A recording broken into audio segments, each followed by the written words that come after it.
Hey everybody, this is Indu Chauhan and I welcome you all to Avin Education.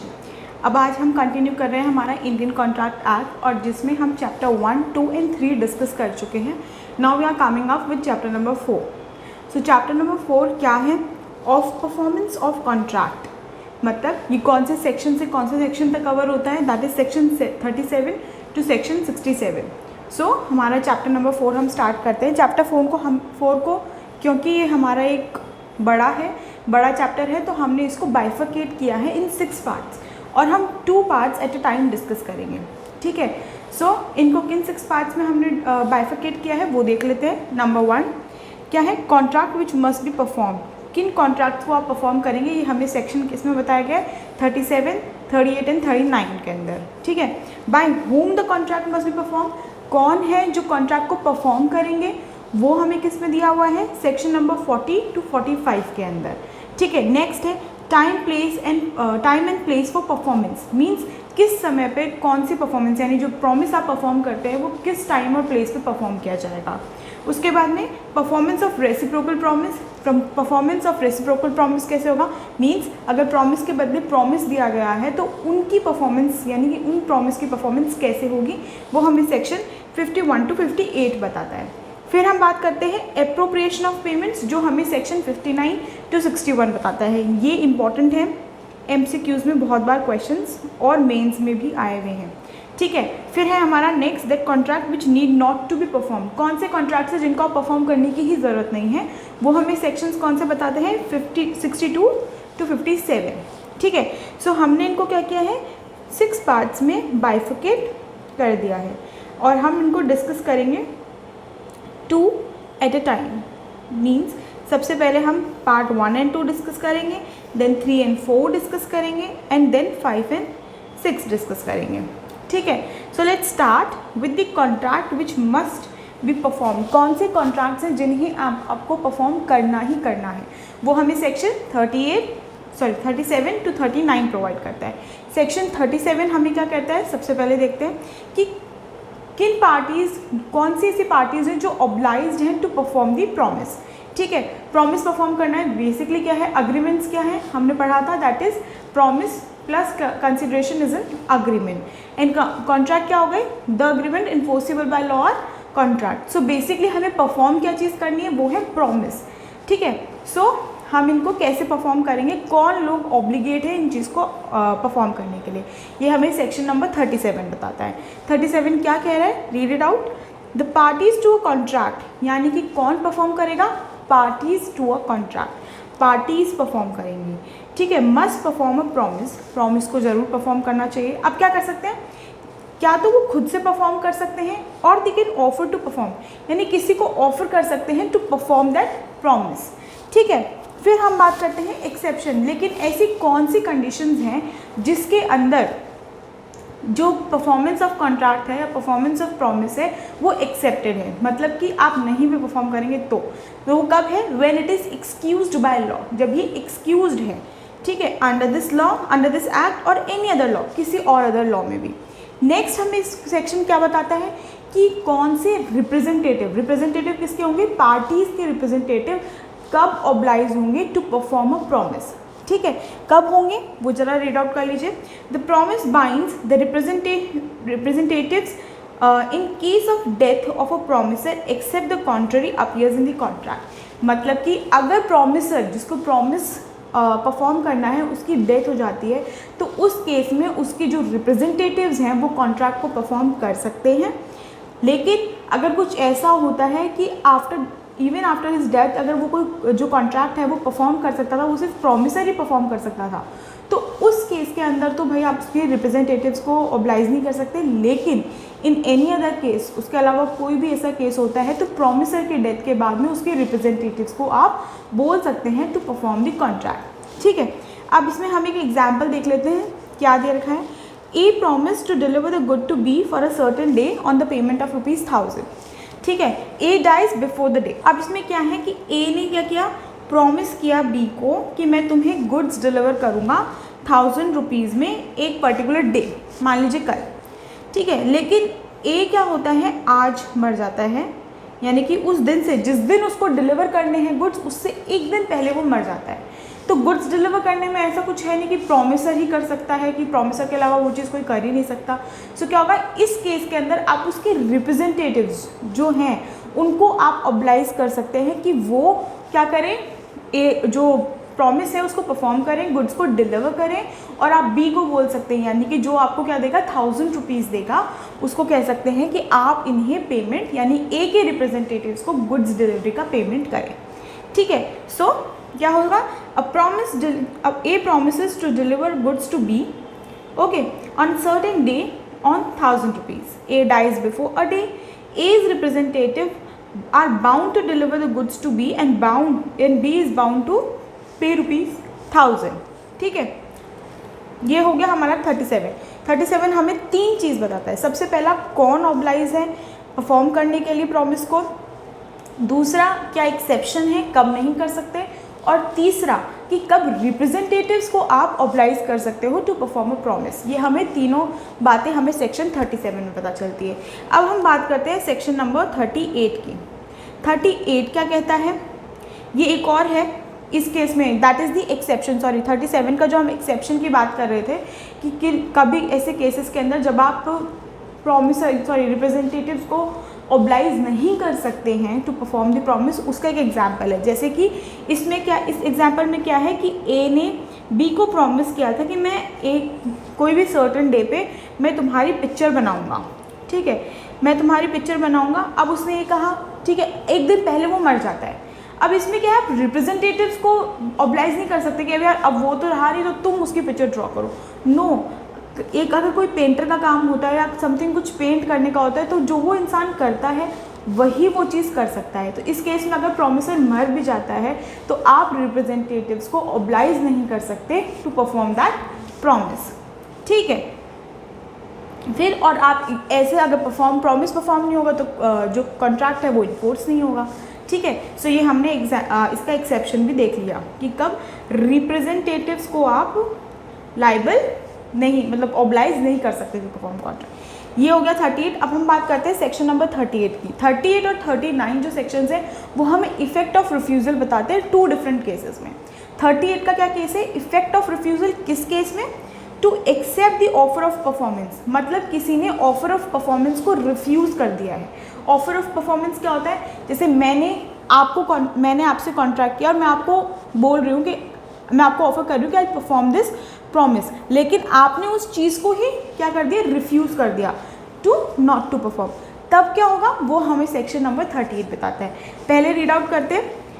The promiser is not responsible for the non-performance of an offer of performance of promise till the offer has not been accepted. He doesn't lose any right under the contract. मान लीजिए, मतलब कि अगर मैं promiser हूँ और जब तक मैं नॉन परफॉर्मेंस के लिए लाइबल नहीं होंगी जब तक कि आप ऑफर ऑफ परफॉर्मेंस को एक्सेप्ट नहीं करते। The moment you accept the offer of performance, उसके बाद अगर मैं वो चीज़ परफॉर्म नहीं करती हूँ, then I am liable and I loses my rights. जो भी मेरे कॉन्ट्रैक्चुअल राइट्स हैं मेरे बेनिफिट के लिए वो मैं सारे लूज़ कर दूँगी अगर आपकी एक्सेप्टेंस हो जाती है ऑफर ऑफ परफॉर्मेंस को लेके। उसके बाद भी अगर मैं परफॉर्मेंस नहीं देती हूँ तो उस केस में ये चीज़ हो गई। ठीक है, अब कुछ कंडीशंस हैं ऑफ़र की। मान लीजिए आपने कुछ ऑफर्स के लिए कंडीशंस है, वो क्या होनी चाहिए। सबसे पहला जो क्या है वो अनकंडीशनल होनी चाहिए। मीन्स ये नहीं है कि यार तुम ये परफॉर्म तो कर देना लेकिन इसको ऐसे करना या इसको उस तरीके से करना, you can not do that. It must be unconditional. Secondly, it must be made in proper time and place. एक प्रॉपर टाइम और प्लेस पे आपको क्या करना है, कॉन्ट्रैक्ट बनाना है।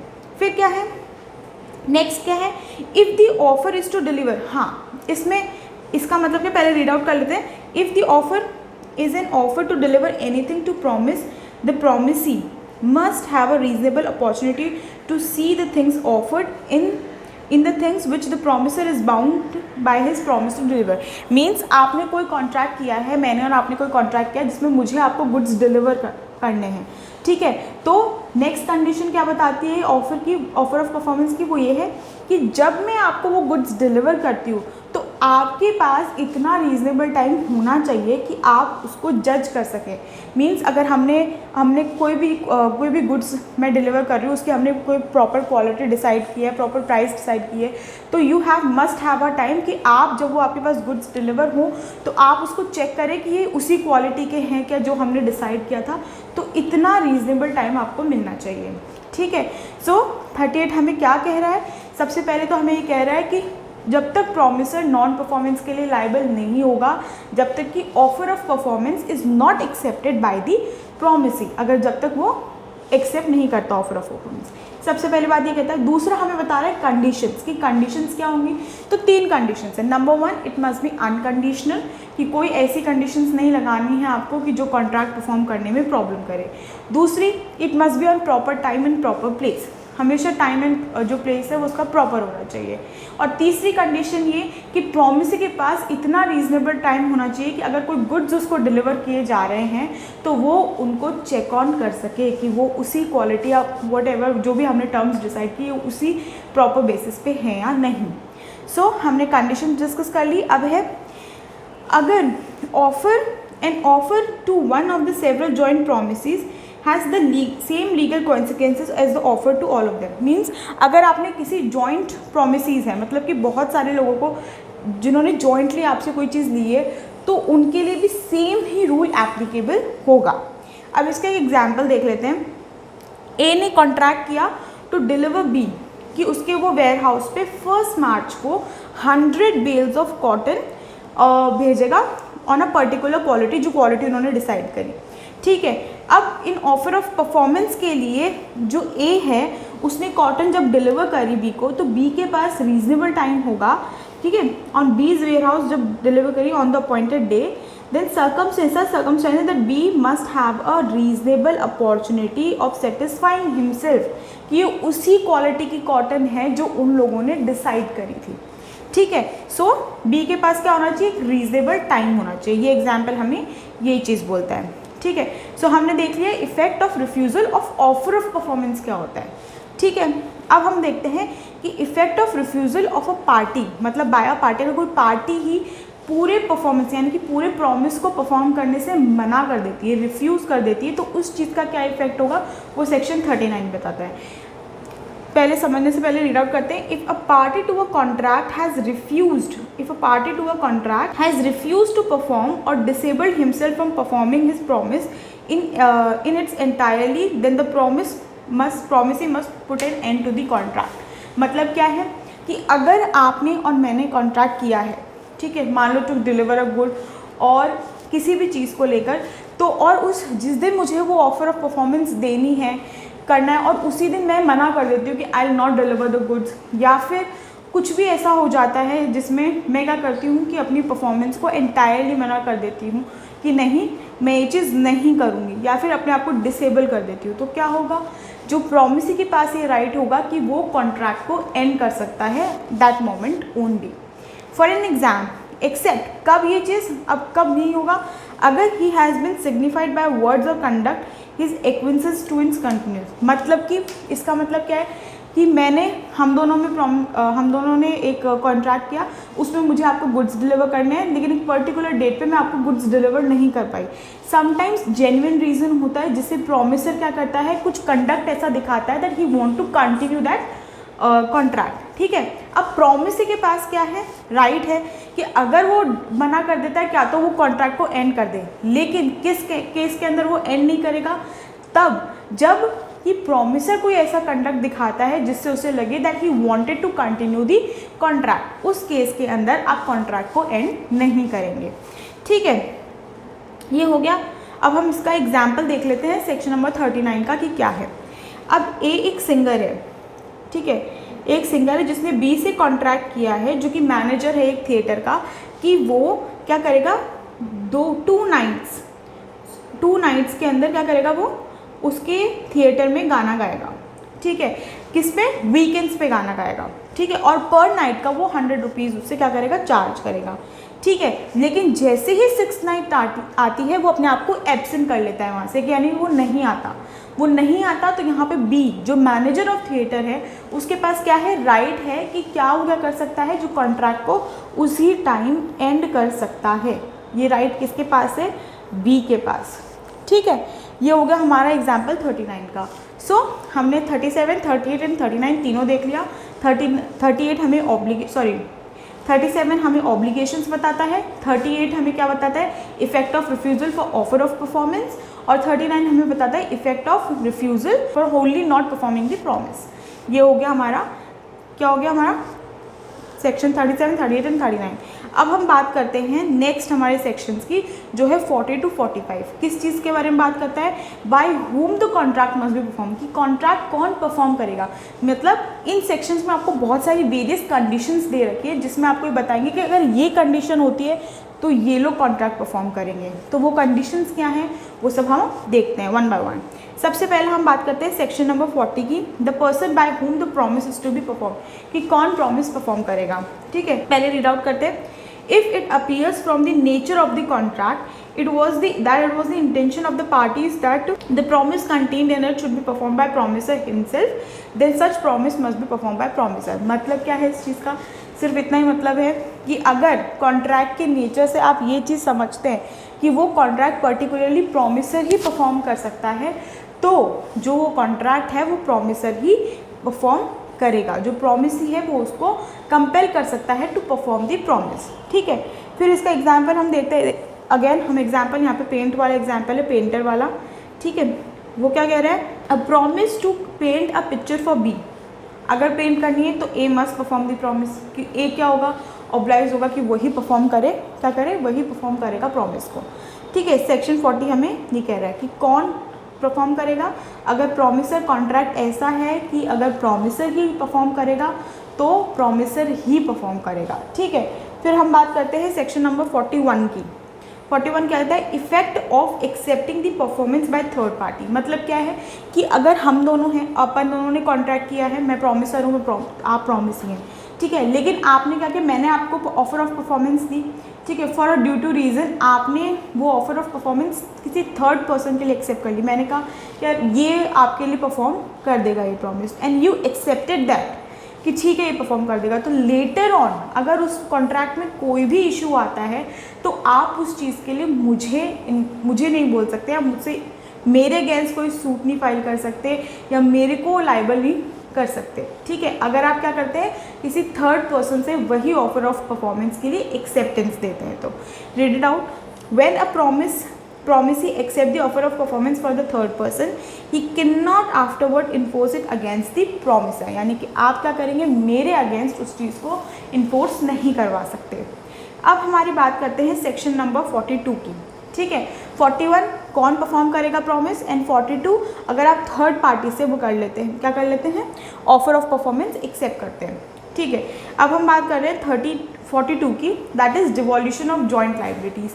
कि अगर कभी हम लोग जॉइंटली किसी के साथ कॉन्ट्रैक्ट करते हैं, मान लीजिए बहुत सारे प्रॉमिसर्स हैं, एक प्रॉमिसी है या बहुत सारे प्रॉमिसीज हैं और एक प्रॉमिसर है, तो इस केस में उनकी जो लाइबिलिटी है वो कब, जॉइंट लाइबिलिटी कब डिसॉल्व होगी, हम उनकी बात करते हैं। ठीक है, सो अगर जहाँ कहीं भी जॉइंट प्रॉमिस है between 2 or more person, then all such person कब तक परफॉर्म करेंगे, कब तक नहीं डिवॉल्व होगी, ड्यूरिंग देयर लाइफ, जब तक वो लिविंग में है। ठीक है, अगर उनमें से किसी की भी डेथ हो जाती है तो उनके रिप्रेजेंटेटिव्स उस कॉन्ट्रैक्ट को परफॉर्म करेंगे।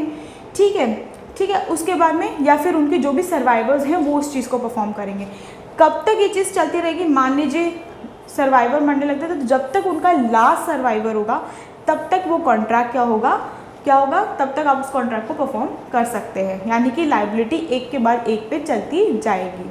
ठीक है, मतलब इसका सिंपल ये मतलब है कि अगर प्रॉमिस है, कॉन्ट्रैक्ट बना है, then the promise must be fulfil, that's it.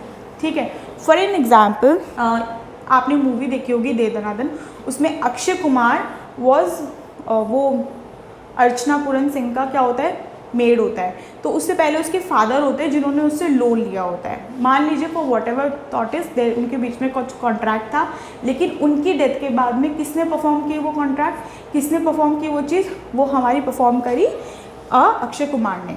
ठीक है, तो ये चीज़ हुई। तो ये एक छोटा सा एग्जाम्पल था कि प्रॉमिस जो है वो परफॉर्म होना चाहिए, दैट्स इट। तो हमें 42 यही बोलता है कि अगर दो पार्टीज़ हैं तो जब तक वो लोग जिंदा हैं तब तक वो परफॉर्म करेंगे, उनके बाद में उनके रिप्रेजेंटेटिव्स परफॉर्म करेंगे, उनके सर्वाइवर्स परफॉर्म करेंगे, और कब तक परफॉर्म करेंगे, जब तक उनका लास्ट सर्वाइवर है यहाँ पे लिविंग में, तब तक वो करेंगे, ठीक है।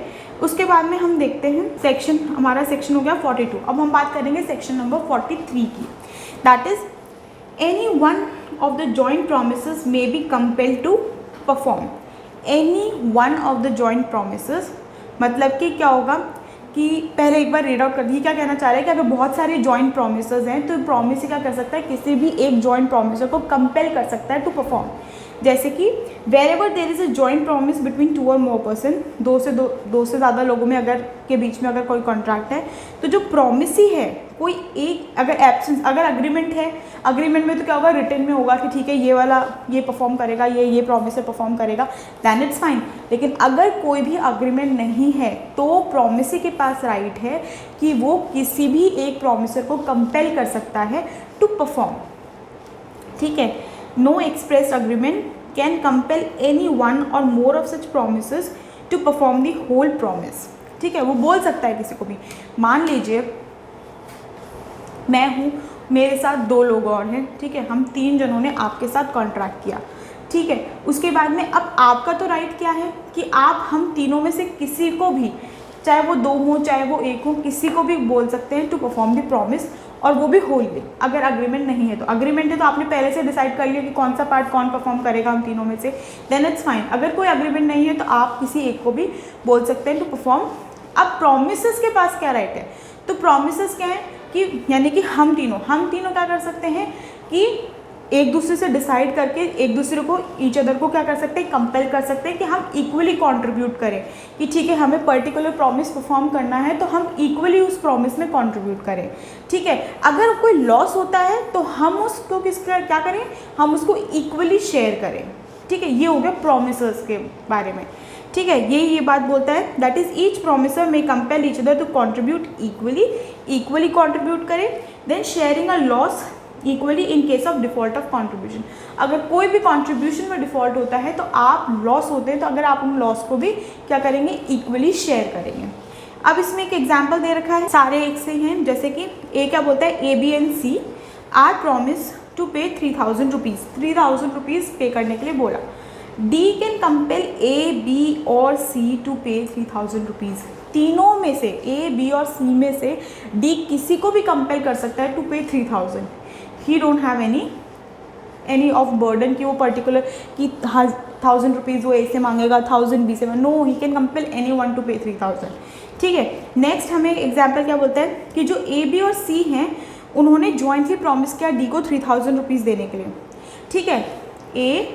ये एग्जाम्पल थोड़ा सा ट्रिकी है, हम देख लेते हैं। ए बी और सी तीनों को क्या किया, कंपेल किया, तीनों ने प्रॉमिस किया है to pay 3000 rupees two D. अब डी ने क्या किया, सिर्फ कंपेल किसको किया, सी को, उसके पास राइट है, वो किसी एक को कंपेल कर सकता है टू पे 3 के। अब सी ने क्या किया, डी को दे भी दिए 3000। अब सी, अब इन तीनों में, इन प्रोमिसेस में क्या होगा, ठीक है। अब क्या हुआ, इसमें से जो ए था वो इंसॉल्वेंट डिक्लेयर हो गया, यानी देने तो किसको चाहिए थे, ए बी और सी को 1000 रुपीज़ देने चाहिए थे, लेकिन सारे किसने दिए, सी ने दे दिए। अब हम क्या करेंगे, और ए हो गया इंसॉल्वेंट यानी 1000 रुपये देने, लेकिन इसके पास इतनी प्रॉपर्टी है कि आपने उसमें से 500 रुपीज़ क्या कर लिए, रिकवर कर लिए, बचे कितने, 500। तो जो 500 का जो लॉस है वो अकेला सी बेयर नहीं करेगा, बी और सी इक्वली बेयर करेंगे, यानी कि 250 रुपीज़ इक्वली बेयर किए जाएंगे बी सी के पास। तो सी कितने देगा, 1250, और बी भी कितने देगा, 1250, ठीक है। तो ये क्या हो गया, आपने क्या किया, कंट्रीब्यूट भी इक्वली किया, और अगर लॉस हो गया तो आपने क्या किया, उसको शेयर भी इक्वली किया। ये हो गया हमारे एग्जाम्पल सेक्शन नंबर 43 को रिलेटेड। अब हम बात करते हैं सेक्शन नंबर 44 की। 44 क्या कहता है, effect of release of one of the joint promises. मतलब कि अगर बहुत सारे जॉइंट प्रोमिसेस हैं, उनमें से अगर एक को रिलीज़ किया जाता है तो उसका इफेक्ट क्या होगा, पहले रीड आउट कीजिए। Wherever there is a joint promise between 2 or more person, अगर 2 लोगों के बीच में जॉइंट प्रॉमिस है, then there is a release of one of the joint promises, और किसी एक को आप रिलीज़ कर देते हैं तो then it does not discharge the other joint promisor. तो वो इसका मतलब ये नहीं है आपने एक पर्टिकुलर प्रोमिसर को रिलीज़ किया, इट डजंट मीन कि बाकी के जो प्रोमिसर्स हैं वो भी अपनी मतलब वो भी रिलीज़ हो गए हैं कि वो भी अब परफॉर्म नहीं करेंगे प्रॉमिस। नो, नीदर जो पर्सन को रिलीज़ किया गया है उसको भी उसकी रिस्पॉन्सिबिलिटी से रिलीज़ नहीं किया जाता है। नेक्स्ट लाइन कहते हैं it does not free the joint promisers so release from the responsibilities of the other joint promisers. मतलब कि एक को रिलीज़ किया तो इसका मतलब ये नहीं है कि बाकी भी अपनी रिस्पॉन्सिबिलिटी से रिलीज़ लेंगे। No, it doesn't mean like that. ठीक है, तो इसका ये इफेक्ट हुआ। फिर हम बात करते हैं सेक्शन नंबर 45 की, that is डिवॉल्यूशन of joint rights. Joint rights कब डिवॉल्व होंगे? ठीक है, अब इसको पहले रीड आउट करते हैं।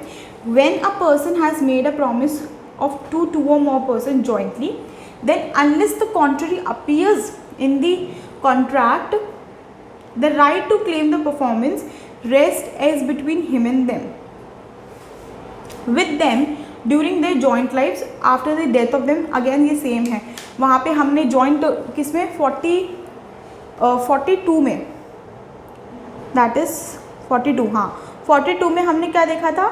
जॉइंट डिवॉल्यूशन ऑफ जॉइंट लाइबिलिटीज़ देखा था, और यहाँ पे हम क्या देख रहे हैं? डिवॉल्यूशन ऑफ जॉइंट राइट्स देख रहे हैं। तो अगेन ये दोनों ऑलमोस्ट सेम है, बस वहाँ लाइबिलिटीज़ की बात करी थी 42 में, और 45 में हम क्या कर रहे हैं? राइट्स की बात कर रहे हैं। तो सेम होगा, कब तक राइट्स क्लेम कर सकते हैं? अगर दोनों पार्टीज लिविंग हैं तो जब तक वो लिविंग में है तब तक, उसके बाद उनके रिप्रेजेंटेटिव्स, और रिप्रेजेंटेटिव्स मीन सर्वाइवर्स, और कब तक राइट क्लेम कर सकते हैं? जब तक उनके लास्ट सर्वाइवर्स हैं। ठीक है, देन अगेन सेम थिंग ये चीज़ है, और जॉइंटली आप क्या कर सकते हैं? Death of the last survivor तक आप क्या कर सकते हैं? राइट्स क्लेम कर सकते हैं। फॉर एन एग्जाम्पल क्या है? A in consideration of 5000 rupees lend to him by B and C. अगर बी और सी उसको क्या करते हैं? 5000 रुपीज़ लेंड करते हैं। Promises B and C jointly to repay them with the interest on specified. ठीक है, और उन्होंने दे दिया B dies the right to claim the performance rest B's representative. मतलब कि क्या है? ए ने बी और सी को क्या दिया? 5000 रुपीज़ दिए। ठीक है, लेकिन जब वो रिटर्न, और उन्होंने क्या कहा कि हम आपको क्या करेंगे? वो रिटर्न करेंगे विद इंटरेस्ट। अब बी क्या होता है? वो मर जाता है। अगर वो मर जाता है तो इसका मतलब ये नहीं है कि वो कॉन्ट्रैक्ट अब केवल सी ही रीपे करेगा। नो, बी के रिप्रेजेंटेटिव्स को आप कह सकते हैं टू पे द अमाउंट। ठीक है, उसके रिप्रेजेंटेटिव विद सी, यानी कि बी मर गया तो बी के तो रिप्रेजेंटेटिव्स और सी क्या करेंगे? जॉइंटली इस 5000 रुपीज़ को रीपे करेंगे। इन केस अगर सी भी मर जाता है तो सी के रिप्रेजेंटेटिव्स को बोला जाएगा कि आप पे कीजिए ये अमाउंट। सो बी के रिप्रेजेंटेटिव विद सी के रिप्रेजेंटेटिव्स जॉइंटली उस चीज़ को क्या करेंगे? रीपे करेंगे।